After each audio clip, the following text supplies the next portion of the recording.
I know many of you decided to take the MSIS inventory just to get a sense of where you would fall in your relationship.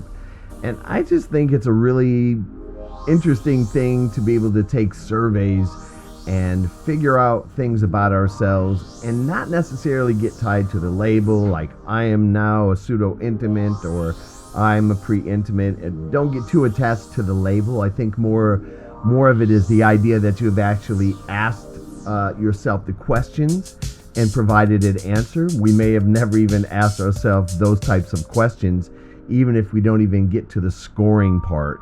I think it kind of all falls really in line with the prompts about intimacy, this being this kind of an innate drive, but how does that play out and in what ways? Some people may go deeper with other people.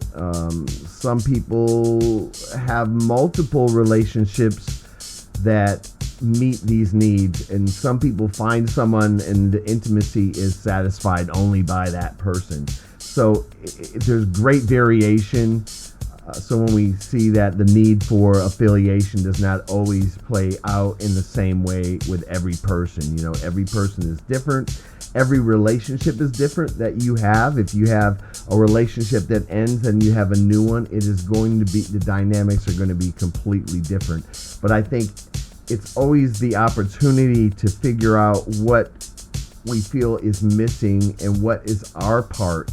And a lot of it really does come down to communication. And when we even talk about vulnerability, we have to have communication in order to express what that vulnerability is. But we also need to know what that vulnerability is ourselves. So that's what really comes to mind when talking about intimacy and such. And really appreciated the very expressive and insightful ideas that you put before me that I'm reading through on a Saturday morning. And it's raining.